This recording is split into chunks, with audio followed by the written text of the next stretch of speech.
So here's the problem.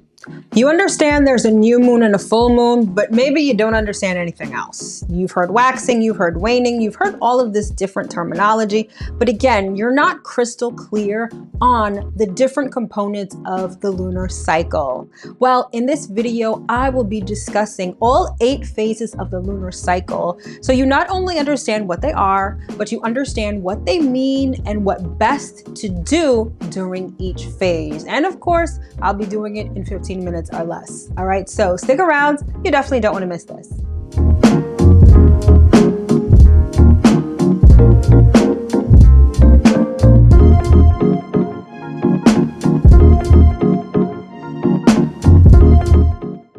Hello, my loves. As always, I hope that this video finds you well and in excellent spirits. If you're new around here, welcome. My name is Mel. I'm a professional astrologer and sound therapist, and I'm the founder of Divine Feminine Works, where I help people unlock their divinity and discover their magic. And as always, if you are returning, welcome back. So this video is a somewhat deep dive on the 8 phases of the lunar cycle. Now, this is super important because this is the foundation for everything. So this is one of those videos where the information here you'll definitely want to commit to memory. And to help you out with that, I've definitely got you covered. But first and foremost, please understand that this is video number 2 within my Moon Mastery video series. Okay, so if you haven't got video 1 yet, you're definitely going to want to start there. Right there.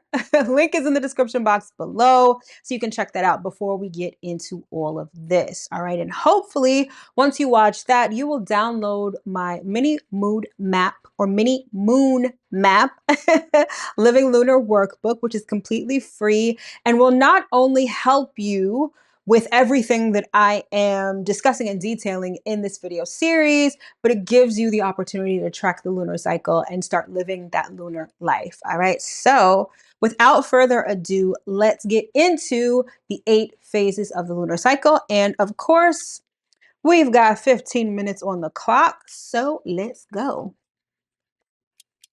All right, so like I mentioned in the first video, lunar living is everything. Lunar cycle, it's the microcosm to the macrocosm of life, and it shows you, it allows you to sync with nature. It tells you what to do, when to do it, to live optimally, all that good stuff, right? But now let's get into what each phase means so you know and have a very clear picture, a very crystal clear picture on what this lunar cycle is all about. Okay, so first and foremost, we've got the new moon, okay, which everyone is obsessed with these days because this is the start of the lunar cycle and the manifestation cycle. And side note, I am absolutely hating the word manifestation and manifest. I feel like it's been bastardized, overused, whatever, but the concept is still the same. It is all about conscious creation.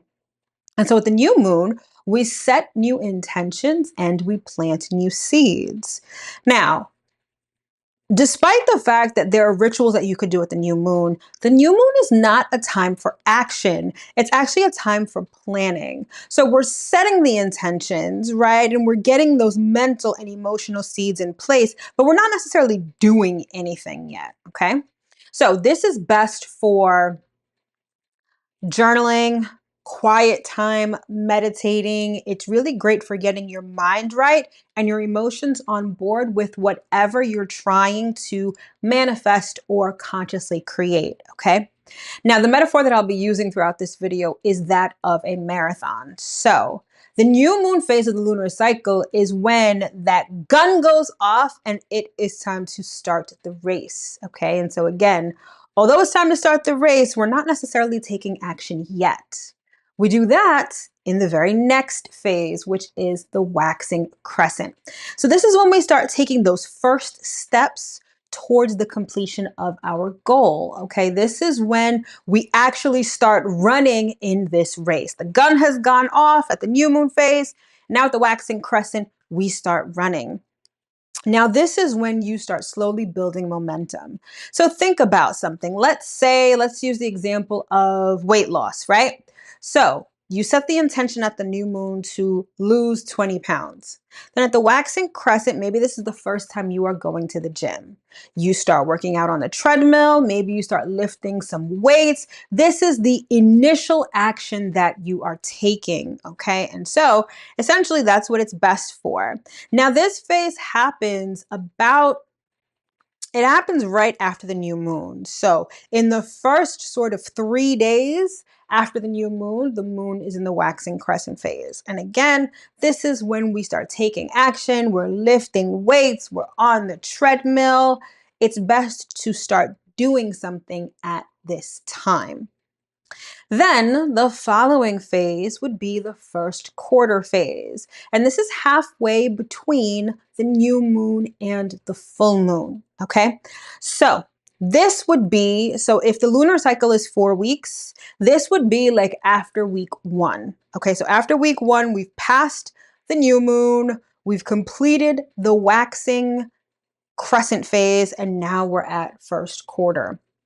First quarter is like, listen, we're not looking back at the starting line. We are moving forward. This is when we gain momentum. Okay. This is when we're doing the thing. So in essence, this is like, to use our weight loss example again. So the waxing crescent, you started going to the gym. Now you're going to the gym regularly. This is you regularly going to the gym, working out, treadmill, lifting weights, all of that other stuff. Again, this is a buildup in momentum. And it's halfway between the new and the full moon. So we're not looking back. We've got our eyes fixated on the prize, and we are doing what we need to do to move forward. And then we get to the next phase. This is the waxing gibbous phase. And this is when we really build our momentum. So in the metaphor of running a marathon, this is when the finish line is in sight. And if you've ever run track, you will know that when the finish line is in sight, that is when you push the hardest. That is when you rely on the momentum that you've built up until this point, and you push, you give it all you've got. And so that's what you do when the moon is in the waxing gibbous phase.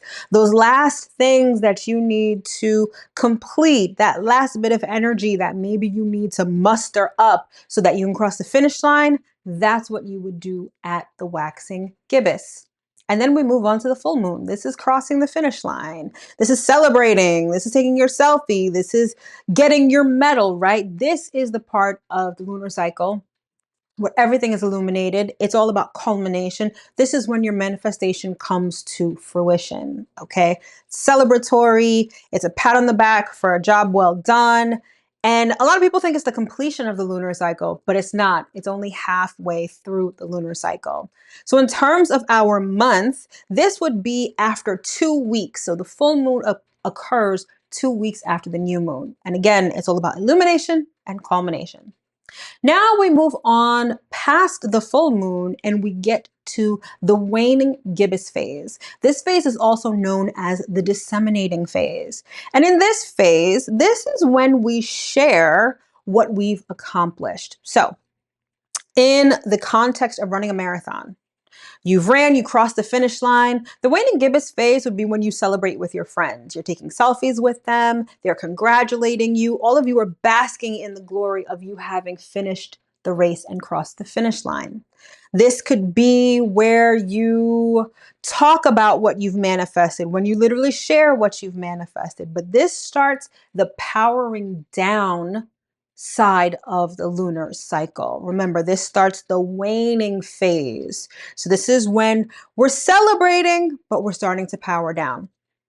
And then we move on to the last quarter phase, okay? If I didn't mention it before, the waning gibbous phase is also referred to as the disseminating phase. So if you see disseminating, know that it means waning gibbous. Then we move on to the last quarter phase, which is halfway between the full moon and the new moon. This is when we really start to take stock of what no longer serves us.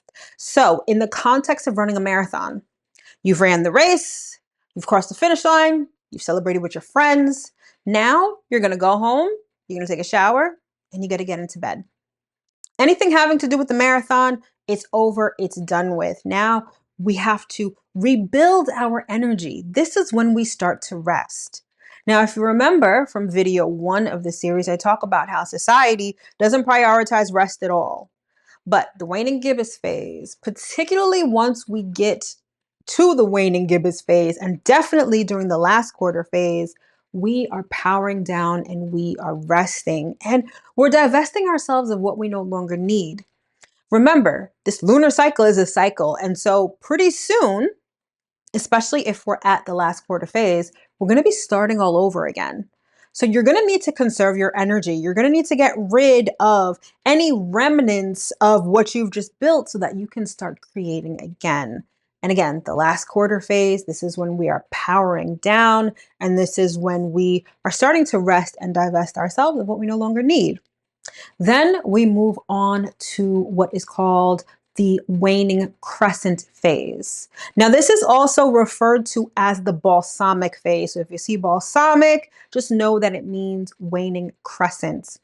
This is when we really power down. And this is the phase of the moon that's highly spiritual, in the sense that this is when you prepare your inner world to consciously create again. All right. You're resting. This could be when you're meditating. This could be when you start dealing with emotions. This is the phase of the moon. I find that a lot of your deeply seated emotions get brought up to the surface. And they do that so that you can finally release them. And this creates space for you to create again at the new moon. So it's great for meditating. It's great for just powering down, resting more, sleeping more, right? Journaling, really getting in touch with your emotions, okay? And again, this is when things start to get very dark, okay? This is when the moon really starts to lose its illumination. And right before the new moon, it is the darkest. And think of it as preparing to plant a new seed. Seeds are planted in the dark. And the balsamic phase, aka the waning crescent phase, is when you start preparing the soil to plant again at that new moon, which is happening in a couple of days from the waning crescent phase. Okay. So again, take it easy, rest, and really commune with your higher self, meditate, do all of those things so that when the new moon phase begins again, now you're ready. You're ready to plant new seeds. You're ready to set new intentions and start this cycle all over again. So you see how this works. It is this planting, beginning, initiating, working towards something, exerting action, doing, pushing, then celebrating, enjoying, then sharing and basking, and then resting and preparing to do it all over again. When you start to get in tune with the moon, this becomes second nature. And when it becomes second nature, you start planning your life around this. And this is when you experience flow. This is when you experience things. I don't want to say things magically jumping into your lap, but this is when life doesn't seem to be a constant struggle or a constant push and pull. This is when life starts to make sense. And it's just how nature intended it. So I love this because, again, this is the foundation of not only everything else that we're going to be speaking about, but of the lunar cycle and even astrology and even life in general. Like the lunar cycle is literally everything. Okay. And so commit this to memory. Watch this again or watch it as many times as you need to so that it makes sense. And then start tracking where the moon is and what phase the moon currently is. Now, like I mentioned in video 1, there's 2 ways that you can do this. Number 1, follow me on Instagram because that is where you will know where the moon is every single day. Now, the moon changes signs every 2 to 2.5 days, maybe sometimes even 3. So 2.5 to 3 days is when a moon remains in a sign and then moves into another sign. All right. So over there on Instagram, every time the moon changes signs, you will definitely know. So not only follow me there, but I guess put me as your favorites or set notifications so that you won't miss it. And then the second thing, and I think the more important of the two, is to download the mini moon map. This way you can not only track where the moon is, but you can also track how you're feeling, and you can track what you need to do and one aligned action in order to flow with the energy of the moon wherever it is at that time. All right. And so the link to that is in the description box below. And last but not least, if you're ready to kind of take this a little further, then you'll definitely want to get my Moon Mastery, the starter session workshop. This details not only what I'm talking about in this video series, but everything that you're going to need in order to start integrating this energy into your everyday life. All right. So the link to that is in the description box below, plus tag to this video. It's literally only $22, and it's information that you will find absolutely invaluable. So if you're ready to start taking that next step, that is where you will begin. All right. So we finished, of course, with a minute or so to spare. But in any event, I hope that you found this informational, and that you can readily start using it in your life to start that lunar living lifestyle. All right. So now what's next? So now that we understand why we're out of sync, aka video one, and the lunar cycle in its entirety, aka this video, let's move on to some more personal information. So in the following video, which you can find right here, we are going to talk about your particular moon and the difference between your moon and your personal lunar phase. You definitely don't want to miss it. Keep the series going so that you can get right on track. All right, my loves, thank you so much for tuning in. I really hope that this is informational and that you can use this in your life. All right, we're only getting started. Still got a little ways to go. So stay tuned for the next video and let's keep the party going. All right, my loves, thanks so much for tuning in, and I'll see you in the next video. Take care.